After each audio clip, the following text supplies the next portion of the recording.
어, 여러분의 신앙을 그래프로 그리면 어떤 모습이 될지 모르겠습니다. 저는 지금까지 살아오면서 그래프 그리기를 좀 많이 해봤습니다. 때로는 신학생들하고, 때로는 교회 교사들하고, 청년들하고 나의 신앙 곡선 해서 빈 종이에다가 이렇게 내 신앙의 그래프를 그려서 서로 소개하고 그런 것들을 많이 해봤는데요. 짧은 시간 안에 서로를 이해하는 데 굉장히 도움이 됩니다. 지금까지 내가 어떻게 살아왔는지, 그리고 현재 나의 영적인 상태, 신앙 상태가 어떤지를 서로 나타내 줄 수 있기 때문에 이런 거 해보면 굉장히 도움이 되는데요. 내가 태어나서 지금까지, 아니면 예수 처음 믿고부터 지금까지 기간으로 이 신앙 그래프를 그리면 어떻게 신앙생활 해왔느냐 전반적으로 알 수 있을 거고, 아니면 지난 한 해 동안, 아니면 올해 1월부터 3월까지 현재까지 그래프를 그리면 지금 현재 내 신앙이 어떤가를 알 수 있고 서로가 이렇게 이해할 수 있는 좋은 시간인데요. 제가 예배 때 이걸 할 수는 없고, 여러분들은 여러분들의 신앙 곡선을 그리면 어떤 모양인가 한번 생각해 보세요. 이런 그림이면 얼마나 좋겠습니까? 전도사님 왜 안 넘어가나요 이게? 예. 이렇게 2차 함수처럼 신앙이 급속도로 이렇게 성장하는 이런 사람은 잘 없지 싶습니다. 저도 이런 그림이 아닙니다. 이 정도는 안 돼도 1차 함수, 저 정도만 돼도 아주 훌륭하다고 생각됩니다. 여러분 중에 나는 저 상태다 이런 분 계신가요? 아니면 포물선, 좀 더디긴 하지만 그래도 신앙이 자라가고는 있으니까 저것도 훌륭하다고 생각합니다. 어쩌면 많은 사람들은 이럴 수도 있습니다. 오르락 내리락 오르락 내리락 신앙이 올라갔다가 내리막길을 쳤다가 하는데, 그래도 큰 그림으로 보면 신앙이 조금씩 자라고 있는 모습, 저는 이 네 가지 그림 다 훌륭하다고 생각합니다. 첫 번째 그림은 좀 그렇게 현실적이지 않은 것 같고, 그죠? 그래도 현실적인 게 세 번째, 네 번째가 제일 현실적인 것 같은데, 네 번째가 제일 현실을 잘 드러내는 것 같습니다. 근데 어쨌든 위에 네 개는 상향 그래프니까, 그죠? 신앙이 올라가는 거니까 좋은데, 이런 분들이 있으면 혹시 나는 지금 이런 상태다, 그죠? 위에 그 반대로 오르락 내리락 하는데 결국 가보면 조금씩 신앙이 물러나고 있는 것 같다, 손들어 보라 하진 않겠습니다. 나는 몇 번에 속한다, 서로 또 보면 민망하니까 손들기는 안 할 텐데, 한번 스스로 나는 이 8개 그래프 중에 어디에 속하는가 한번 생각해 보시기 바랍니다. 만일 오른쪽에 위에 아래 중에 하나라면 신앙이 오르다가 내리가다 왔다 갔다 하는데 그래도 조금씩 신앙이 전진하든지 그러면서 신앙이 조금 후퇴하든지 이 둘 중에 하나라면 아마 우리 대부분이 여기에 속하지 싶은데요. 신앙이 어릴 때는 기복이 굉장히 심하고, 근데 이제 신앙이 자라면서 기복이 좀 완만해지는 그런 모습을 보일 겁니다. 어쨌든 신앙이 제법 좋은 사람들도 한 번씩은 깊은 신앙의 슬럼프에 빠지는 경우가 있습니다. 며칠 동안 하나님 잊어버리고 살 수도 있고, 또 몇 달 동안 하나님 기뻐하지 않는 그런 길을 걸어갈 수도 있고, 때로는 몇 년 동안 하나님의 뜻을 거스려 살아갈 수도 있습니다. 오랫동안 신앙이 나태해져서 살아갈 수도 있습니다. 이런 상태를 우리가 신앙의 슬럼프에 빠졌다 그렇게 말하는데요. 신앙의 슬럼프에 안 빠지면 제일 좋겠지만, 그보다 더 중요한 것은 신앙의 슬럼프에 빠졌을 때 어떻게 거기서 벗어나느냐, 이것이 더 중요합니다. 왜냐하면 신앙의 슬럼프에 한 번도 안 빠지는 사람은 극히 드물고 없다시피 하기 때문에 그렇습니다. 누구나 다 신앙의 슬럼프에 한 번씩은 빠지니까 어떻게 하면 슬럼프에 안 빠지느냐, 이것도 중요하지만 슬럼프에 빠졌을 때 어떻게 거기서 일어나느냐, 그것이 더 중요한 일이라고 생각합니다. 거북이는 뒤집어지면 스스로 못 일어납니다. 이 신앙의 슬럼프에 빠져가지고 헤어나지 못하는 사람들도 많이 있습니다. 그래서 우리는 신앙의 슬럼프에 빠지지 않는 것도 중요하지만 신앙의 슬럼프에 빠졌을 때 어떻게 다시 일어나느냐, 이것이 우리에게 더 중요합니다. 오늘 계속 다윗에 대해서 이야기를 하고 있는데요. 다윗은 정말 이스라엘의 왕들 중에 제일 훌륭한 왕이고 그는 하나님 마음에 합한 사람이었다고 불리어지는 사람인데, 이런 다윗 왕조차도 신앙의 슬럼프가 한 번도 아니고 그 생애에 여러 번 있었습니다. 그 중에 한 부분이 오늘 읽은 이 대목입니다. 다윗도 신앙의 슬럼프에 빠졌다는 사실이 우리에게는 위로가 됩니다. 나만 그런 게 아니니까. 그 훌륭한 다윗도 그런 신앙의 슬럼프가 있었으니까 그게 굉장히 공감이 되고 위로가 됩니다. 근데 여기서 위로받는 것으로 끝내지 말고 다윗이 어떻게 슬럼프에서 일어났는가 하는 것을 통해서 우리가 더 큰 위로와 격려를 받기를 원합니다. 다윗은 이렇게 슬럼프에서 벗어났구나. 여기까지 우리가 좀 살펴보고 더 큰 위로와 격려받는 이 시간 되기를 바랍니다. 다윗이 영적인 슬럼프에 빠졌는데요. 언제부터 슬럼프에 빠졌느냐 하면 27장 1절 우리 오전에 봤던 그 말씀, 다윗이 생각해 보니까 이스라엘 땅에 있으니까 죽을 것 같더라. 도저히 안 되겠다. 이제 블레셋 땅으로 도망을 가자. 그러면 사울 왕이 나 찾다가 포기하겠지. 이렇게 블레셋 땅으로 도망가는 게 상책이다, 이렇게 생각을 하죠. 이때부터 다윗이 영적인 슬럼프에 빠지기 시작을 했습니다. 오늘 오전에 29장 설교를 했는데요. 이 내용들 읽다 보면 상당히 좀 마음에 혼란스러운 게 있습니다. 왜냐하면 다윗이 이스라엘 땅에서 죽을 것 같으니까 사울이 자꾸 추격해서 잡아 죽이려고 하니까 블레셋 땅으로 피신을 하는데요. 이게 잘한 내용인지 잘못한 것인지에 대해서 성경이 말하고 있지는 않아요. 어떤 거는 성경이 이렇게 했는데 이건 하나님 기뻐하시는 일이었다, 이건 하나님 진노하시는 일이었다, 이렇게 기록이 되어 있는 것도 많이 있는데, 어떤 거는 그냥 사실만 이렇게 진술을 하고 그게 옳은 행동이었는지 그런 행동이었는지를 이야기하지 않는 그런 부분도 많이 있습니다. 이 다윗의 이 부분에 대해서 블레셋으로 갔는데 그게 옳은 일이었나 틀린 일이었냐 말을 하고 있지 않아요, 성경이. 그리고 그렇게 자기가 아기스 왕을 이렇게 잘 설득시키고 이해시켜가지고 블레셋에 충성하는 것처럼 이렇게 연극을 하고 그래 지내다가 전쟁이 벌어지니까 다윗이 난처해졌습니다. 전쟁에 출전해서 이스라엘과 싸울 수도 없고, 전쟁에 나 안 나가겠습니다 하면 저 사람은 이스라엘 편이구나 하고 자기 목을 날릴 것 같고, 전쟁에 나갈 수도 없고 안 나갈 수도 없는 이 공경에 처해가지고 결국은 다윗이 전쟁에 나갔습니다. 그리고 하나님 은혜로 전쟁에 출전하다가 집으로 돌아오게 됐는데, 그때 다윗은 내가 말이지 내주 왕의 원수와 더불어 싸우려고 그러는데 왜 못 가게 합니까? 막 이러는데, 이게 다윗의 진심인지 연극인지 성경이 말을 하고 있지 않아요. 다윗이 진짜 사울에 대한 안갚음을 하려고 진짜 독을 품고 그 말을 했다, 이렇게 말한 것도 아니고, 다윗은 전혀 그런 마음이 없었는데, 이스라엘과 사울과 싸울 마음이 전혀 없었는데 연극을 한 것이다, 이런 말도 성경에 없고 그냥 그 사실만 이렇게 기록을 해놨어요. 그래서 저도 초신자 때 이 부분에서 읽을 때마다 고민을 했습니다. 다윗이 블레셋으로 간 게 옳은 일이었나 틀린 일이었나.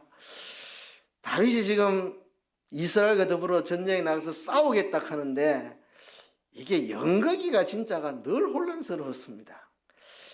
답을 써놓으면 우리가 쉬울 텐데, 그죠? 블레셋으로 간 것은 옳은 일이었다, 아니었다. 다윗이 이렇게 말한 건 연극이었다, 진심이었다. 이렇게 좀 써놓으면 좋을 텐데 왜 안 써놨을까? 일부러 안 써놓은 겁니다. 일부러 안 써놓은 거. 왜? 써놓는 것보다 안 써놓는 게 훨씬 나았습니다. 왜 그럴까요? 우리가 고민해 보도록, 실존적인 고민을 해보도록. 어떻게 보면 블레셋으로 간 게, 다윗도 지금 죽을 지경인데 그렇게 좀 피할 길을 찾아가야지 어떻게 목숨 걸고 늘 이스라엘에 살 수가 있노? 이런 생각도 들었다가, 그렇지만 하나님 늘 지켜주셨는데 하나님의 보호를 믿고 끝까지 이스라엘에 남았어야지, 이런 생각 들고, 그러다가 니 같으면 거기 남아있겠나 생각하면 나는 벌써 도망갔을 것 같고, 그래서 이렇게 혼란 속에서 많은 생각을 하면서 인생의 실존적인 문제를 깊이 생각을 하게 됩니다. 그죠? 그래서 제가 내린 결론은 이건 옳은 일이라고 말할 수가 없다. 왜? 하나님께 물어보고 간 일도 아니고, 이스라엘 땅에 있을 때 하나님 늘 지켜주셨는데 그걸 못 믿고 블레셋으로 가는 것 같고 잘못된 길 같긴 한데, 근데 이렇게 목숨이 왔다 갔다 하는데 니 같으면 이스라엘에 남아있겠나 이렇게 묻는다 하면 저는 훨씬 일찍 도망갔을 것 같고, 그래서 이걸 옳은 일이라고도 말 못하겠고, 그렇다고 이렇게 블레셋으로 도망간 다윗에게 돌을 던지지도 못하겠고, 그냥 그런 일입니다. 인생엔 그런 일이 많습니다. 그게 옳은 일이라 말하기도 어렵지만 그래도 틀렸다고 정죄하기도 참 애매한, 그 상황에서 그렇게 안 할 사람이 누가 있겠나 생각해 보면 참 쉽게 정죄할 수도 없는 그런 현실적인 문제가 많이 있습니다. 그러니까 그런 것들을 우리가 고뇌하면서 생각해보고, 나라면 어떻게 했을까? 나는 그런 현실에서 어떻게 살아왔나? 이런 걸 생각하도록 일부러 성경이 다윗이 블레셋으로 간 게 옳은 일이었다, 틀린 일이었다 말을 안 하고 우리로 하여금 생각하게 하는 겁니다. 다윗이 막 전쟁에 나가서 내가 내주 왕의 원수와 더불어 싸우겠습니다, 이 말을 할 때 이게 진심인지 연극인지 이것도 말을 안 해가지고 우리로 혼란스럽지만 많은 생각을 하게 되고, 나는 그 입장에서 어땠을까? 다윗이 진심이었나 연극이었나? 이런 걸 통해서 다윗의 내면 세계도 이해하고 우리 삶의 현장에서 진짜 이런 문제들이 닥칠 때 우리가 어떻게 반응을 해야 되는가 생각할 수 있도록 일부러 성경이 그렇게 답을 주지 않고 우리가 생각하도록 그렇게 유도하는 것입니다. 그래서 다윗이 블레셋으로 간 게 잘못됐다, 제가 돌을 던질 자신은 없지만 그래도 블레셋으로 가고부터 다윗이 신앙의 슬럼프에 빠진 것은 분명히 맞다고 봅니다. 사람이 시련이 너무 오래 계속되면 슬럼프에 빠지기가 쉽고요. 다윗이 그런 경우죠. 너무 고생하다 보니 너무 지쳐가지고 블레셋으로 도망을 가서 잠시 영적인 슬럼프에 빠져 있었던 거죠. 시련이 너무 심하든지 아니면 세상의 유혹이 너무 강하면 그 유혹 때문에 슬럼프에 빠지기도 하고, 좀 더 쉬운 삶, 편안한 삶을 추구하다가 신앙의 슬럼프에 빠지기도 합니다. 지금 다윗은 너무 고생을 많이 해서 좀 살 길을 찾아가 블레셋으로 갔는데 그때부터 영적인 슬럼프에 빠지게 됩니다. 다윗은 블레셋이라는 적국에 충성하는 것처럼 연극을 해야 했고, 그래서 적국의 왕의 충신이 되어서 총애를 받고, 그렇게 왕으로부터 시글락이라고 하는 성읍 하나를 하사받아 가지고 자기의 식솔들 600명의 용사들과 거기 딸린 가족들 먹고 살 수 있는 기반을 마련하고 이렇게 세월을 보내고 있는데요. 27장, 28장, 29장까지 3장에 걸쳐 다윗이 하나님을 찾거나 하나님께 기도하거나 하나님을 의지하거나 하나님의 능력을 체험하거나 이런 모습이 한 번도 나타나지 않습니다. 한 번도 하나님께 물어보거나 기도하거나 이런 모습이 나타나지 않습니다. 다윗은 이 기간 동안 블레셋 왕에게 의심받을까 봐 늘 걱정하고 불안하고 초조하고 염려하면서 연기하면서 지냈을 것이라고 생각을 합니다. 그러다가 전쟁 나니까 가겠다고도 말 못하고 거절하지도 못하고 애매한 상황에서 어떻게 저렇게 왕과 함께 출전하게 됐는데 방백들의 의심을 사게 되어서 다행히 전쟁에 출전하지 않고 위기를 모면하고 돌아올 수 있었습니다. 그는 이제 뒤돌아서서 시글락으로 자기와 자기 600 용사들의 가족들이 머물러 있는 그 성읍 시글락으로 돌아오는데요. 돌아오면서 다윗이 얼마나 많은 걱정을 했겠습니까? 이 전쟁에서 이스라엘이 패하면 안 될 텐데, 전쟁에서 이스라엘이 패하면 어떡하나 걱정도 했을 거고, 또 한편으로는 이제 내가 큰일 났다. 이 나라의 방백들이 다 나를 믿지 않고 나를 다 의심한다. 이제 들통났다. 왕 한 사람만 나 믿어주는데 이제 시간 문제다. 왕도 이제 나를 의심하기 시작할 거다. 이제 어떡하지? 이제 연극도 이제 더 안 통할 것 같은데 내가 이제 어떻게 처신을 해야 되나? 온갖 복잡한 생각을 가지고 염려하면서 돌아왔을 것입니다. 근데 시글락에 돌아와 보니까 멀리서부터 시커먼 연기가 올라오는데 이제 큰일 났구나. 성읍이 다 불타버렸고 와보니까 부모도 처자도 다 사라지고 없습니다. 아말렉 사람들이 와가지고 다 사람들 다 잡아가고 소유를 다 빼앗아갔습니다. 이제 다윗과 600 용사 남자들은 다 이제 전쟁에 나갔고 그 시글락에는 부인들, 여성들하고 노약자들 다 남아 있는데 싹 다 아말렉 사람들이 와서 다 잡아갔습니다. 소유도 다 빼앗아갔습니다. 그리고 성을 불질러 버렸습니다. 그래서 다윗과 600 용사는 울 기력이 없을 만큼 크게 울었습니다. 그렇게 울다 보니 부하들 중에 하나 둘 돌을 집어들기 시작했습니다. 다윗 당신 때문에 이렇게 됐다 하고 다윗을 향해 돌을 던질 상황이 되었습니다. 다윗은 모든 것을 다 잃었습니다. 지금은 도망자지만 그래도 하나님이 사울을 버리셨고 다윗에게 기름을 부어서 네가 왕이 될 것이라 그래 하셨는데 이제 차기 왕이 될 기름 부음 받은 하나님의 사람으로서의 체면도 자존심도 다 잃었습니다. 블레셋 땅에 가서 블레셋 왕에게 개처럼 구신구신하며 살았고 날마다 연극을 하면서 마음의 평안도 없고 기쁨도 없고 앞으로 삶의 전망도 보이지 않고 이제 연극이 지금까지는 잘 먹혔는데 방백들이 다 나를 의심하더라. 내 속마음을 방백들이 다 꿰보고 있더라. 이제 왕도 좀 있으면 내 속마음을 알 테고 내가 언제까지 연극으로 먹고 살겠노. 참 이제 앞길이 안 보인다 하고 막막하게 왔는데 진짜 앞길이 안 보입니다. 부모도 처자도 재산도 다 빼앗기고 거처는 다 불타버렸고 부하들의 마음도 다 잃어버렸습니다. 부하들이 돌을 들고 다윗을 치려고 하고 있습니다. 이제 다윗은 모든 걸 다 잃었습니다. 정말 영적 슬럼프에 심각하게 빠졌습니다. 이 상태를 오늘 성경은 말하기를 다윗이 심히 군급하였다. 이 상태를 다윗이 심히 군급하였다는 말로 기록을 하고 있습니다. 다윗은 지금 궁지에 몰렸습니다. 다윗이 어쩌다 이 지경까지 내리막길을 치닫게 되었을까요? 언젠가부터 신앙의 슬럼프에 빠지기 시작했습니다. 10여 년간 사울의 추격을 받으며 도망자 생활을 하다 보니 참 전 다윗이 훌륭하다고 생각합니다.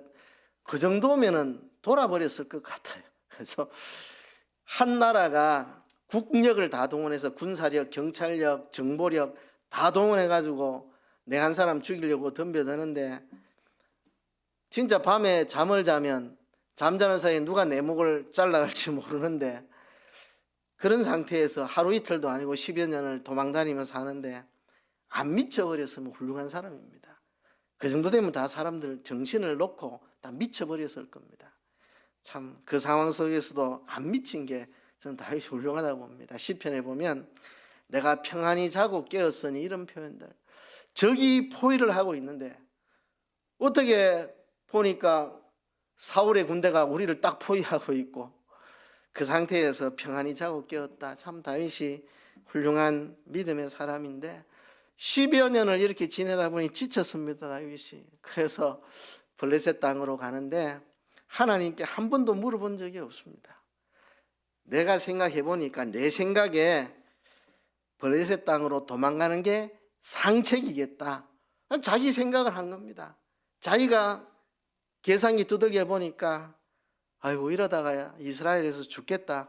블레셋 가야 살 길이 열리겠다. 그래서 자기가 블레셋으로 찾아간 겁니다. 그리고 거기서 살아가는 그 기간 동안 다윗이 하나님께 부르짖었다, 하나님을 찾았다, 하나님 의지했다, 하나님께 기도했다, 하나님께 물어봤다, 이런 내용 한 번도 나오지 않습니다. 그러니까 아마 다윗이 거기서 하나님을 이제는 잘 찾지 않고 하나님께 잘 묻지 않고 내가 어떻게 하면 이 위기에서 살아남을까를 고민하면서 그렇게 살아갔던 것 같아요. 그렇게 다윗이 지금 슬럼프에 빠져 있는데요. 근데 놀라운 게 뭐냐 하면 다윗이 슬럼프에서 일어나는 거. 그 슬럼프에서 다윗이 일어나고 있다는 사실. 저는 여기서 무릎을 칠 수밖에 없습니다. 역시 다윗이다. 그죠? 백성이 각기 자녀들을 위하여 마음이 슬퍼서 다윗을 돌로 치자 하니 다윗이 크게 궁금하였으나 그 하나님 여호와를 힘입고 용기를 얻었더라. 백성들도 처자를 다 빼앗겼으니 재산도 빼앗겼고 다 슬픔에 빠져가지고 기력이 없도록 울다가 돌을 들고 다윗을 쳐 죽이려고 그러는데 다윗이 정말 궁급한 상황에 내몰렸으나 그 하나님 여호와를 힘입고 용기를 얻었더라. 여러분 저 상황에서 용기가 나겠습니까? 용기가.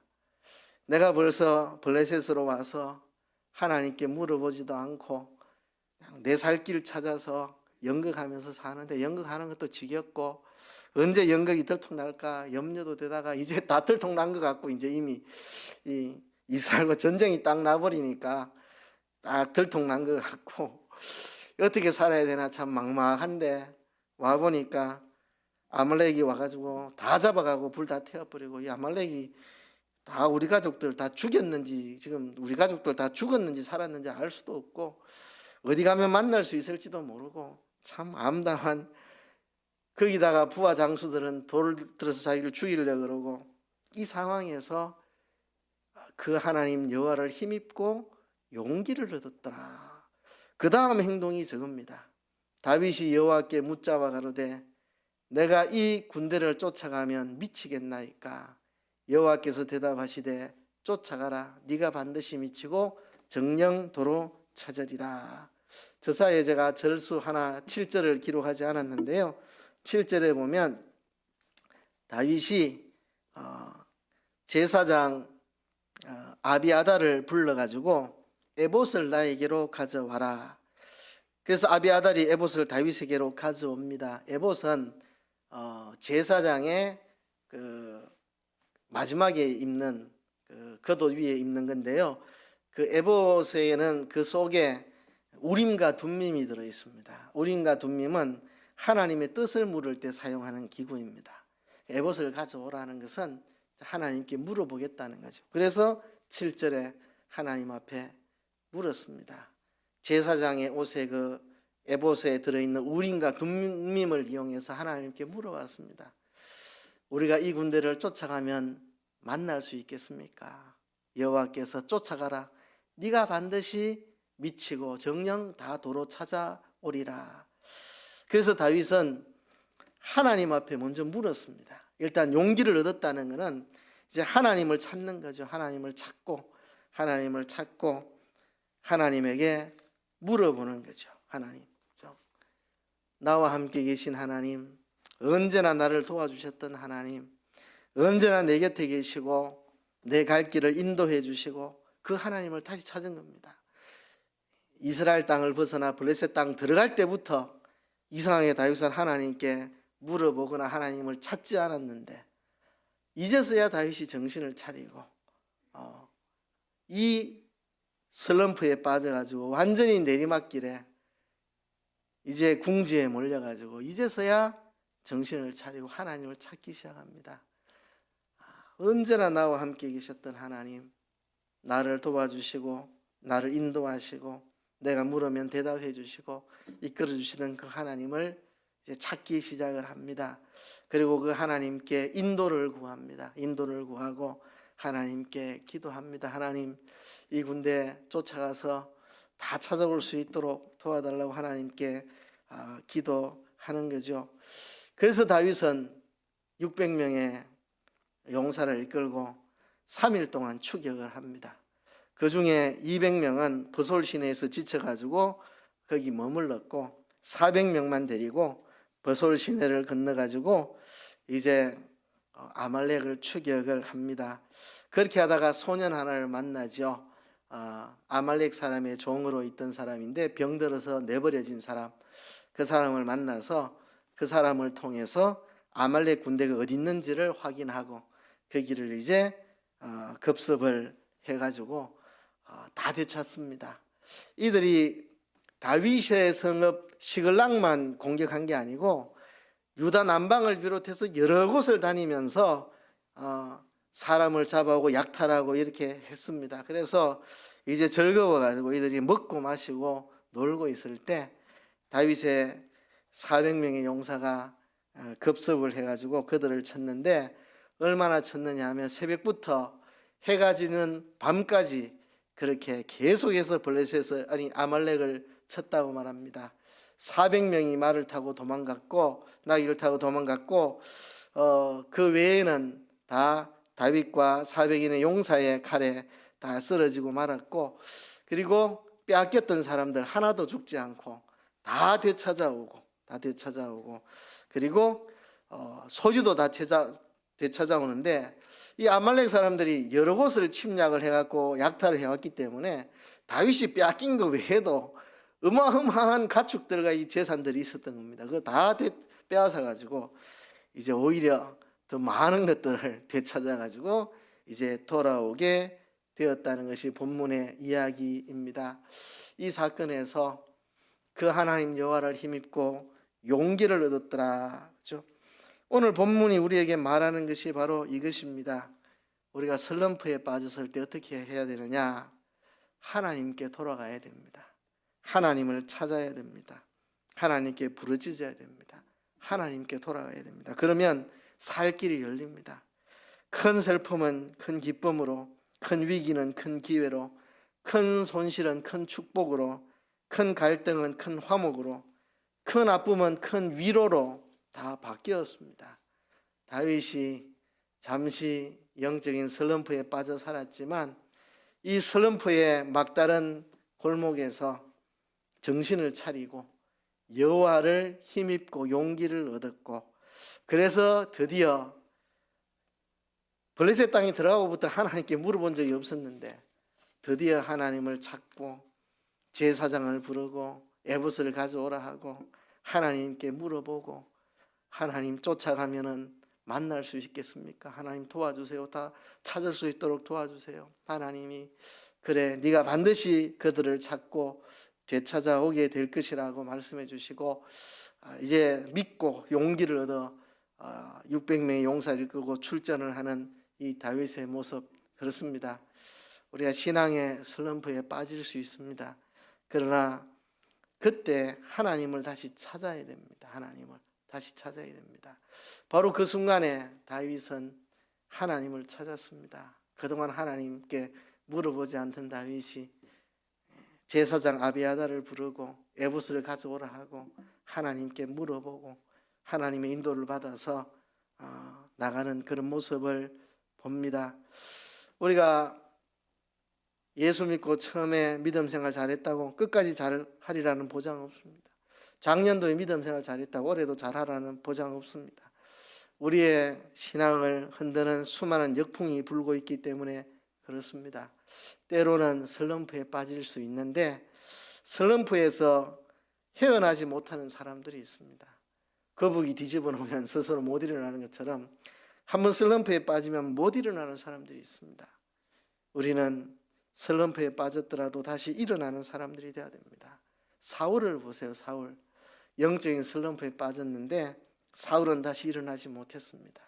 한번 영적인 슬럼프에 빠지고 사울은 거기서 헤어나지 못하고 평생을 그 속에서 허우적거리다가 비참한 최후를 맞이한 게 사울입니다. 그러나 다윗은 잠시 슬럼프에 빠졌지만 하나님을 찾고 하나님께 나오고 하나님 여호와를 힘입어서 다시 용기를 얻어서 모든 걸 다시 회복하는 아름다운 모습을 봅니다. 이 다윗의 삶을 보면 그 하나님 여호와를 힘입고 용기를 얻었더라. 저는 이 표현이 너무 가슴을 절절하게 만듭니다. 이게 하나님의 사람이구나. 이게 하나님의 사람이구나. 누구나 몇 시간 동안 하나님 잊어먹고 살 수도 있고 며칠 동안 하나님께 기도 안 하고 살 수도 있고 때로는 몇 달 동안 하나님 안 기뻐하는 길을 걸을 수도 있습니다. 그러나 다시 하나님 여호와를 힘있고 용기를 얻어 일어서는, 박차고 일어서는 그게 하나님의 사람입니다. 여러분 어릴 때 이거 많이 가지고 노셨죠? 오뚜기. 저도 어릴 때 오뚜기라는 장난감 처음 봤을 때 깜짝 놀랐습니다. 너무 신기해가지고요. 넘어뜨려 놓으면 일어나고 넘어뜨려 놓으면 일어나고. 제가 아주 어릴 때 저 오뚜기 인형을 처음 봤거든요. 그때는 제가 깜짝 놀랐습니다. 이게 이런 게 다 있노? 한만 넘어뜨려도 또 일어나고 또 일어나고 이런 게 다 있노? 신기했습니다. 형한테 물어보니까 형이 밑에 이 추가 있어가지고 이 무게 때문에 일어나는 거라고 이제 형이 설명을 해줘서 제가 너무 어릴 때라 그런 걸 잘 모르고 야 신기하다 했는데요. 다윗을 보면 꼭 오뚜기 같다는 생각. 오뚜기가 일어나는 것은 그 속에 무게중심, 무거운 추가 있기 때문에 그렇습니다. 여러분 우리가 슬럼프에서 다시 일어날 수 있는 무게추가 있습니다. 그건 바로 우리 하나님 여호와입니다. 우리 삶의 중심에 우리 하나님 여호와께서 자리 잡고 있으면 우리는 슬럼프에서 일어날 수 있습니다. 오뚜기처럼. 무게중심에, 내 삶의 무게중심에 하나님이 있는 사람은 어떤 슬럼프에서도 다시 일어날 수 있습니다. 그런데 우리 삶의 무게중심에 하나님이 없는 사람은 슬럼프에서 못 일어납니다. 여러분 한번 생각해 보세요. 나는 어떤 사람인가? 나도 저 오뚜기처럼, 나도 저 다윗처럼 내 삶의 중심에 하나님이라는 무게중심이 있어서 어떤 슬럼프에서도 다시 일어나는 사람인가? 그렇지 않은가? 한번 스스로를 진단해 봅시다. 다윗은 하나님을 진실로 사랑했습니다. 진실로 하나님께 헌신된 사람입니다. 하나님을 향한 확고한 믿음을 가지고 있었습니다. 그것이 그를 다시 일으켰습니다. 우리도 마찬가지입니다. 우리 안에 예수님의 십자가 대속의 사랑, 예수님이 나오기 위하여 십자가에 못 박혀 피 흘려 죽으심으로 내 죄를 씻어주셨다. 그리고 다시 3일 만에 부활하셔서 나에게 영생하는 생명을 주셨다. 그리고 예수님 성천하셔서 하나님 보좌 우편에 앉아 계시면서 지금도 나 위에 기도하고 계시고 때가 되면 다시 이 땅에 오신다고 하셨다. 그 예수님의 사랑에 대한 확실한 믿음이 내 속에 이 오뚜기의 무게추처럼 자리 잡고 있는 사람이라면 어떤 슬럼프에 빠졌더라도 다시 일어날 것입니다. 분명히 일어날 것입니다. 영원전에 나를 선택해 주신 그 선택의 사랑을 가슴속에 간직하고 있고 예수님의 십자가 대속의 사랑을 가슴속에 간직하고 있는 사람들은 어떤 슬럼프에 빠졌더라도 거기서 그 하나님 여호와를 힘입어 다시 일어났다고 하는 이 다윗처럼 우리도 그렇게 일어날 수 있을 것입니다. 여러분 삶의 무게중심에 하나님의 선택의 사랑, 예수님의 십자가 대속의 그 사랑, 우리가 받은 영생의 소망, 이것이 자리 잡고 있어서 어떤 슬럼프 속에서도 그 하나님 여호와를 힘입고 용기를 얻었더라 하는 다윗처럼 일어나는 저와 여러분 되기를 주의 이름으로 축복합니다. 말씀을 생각하시면서 한번 통성으로 기도하겠습니다. 하나님 아버지,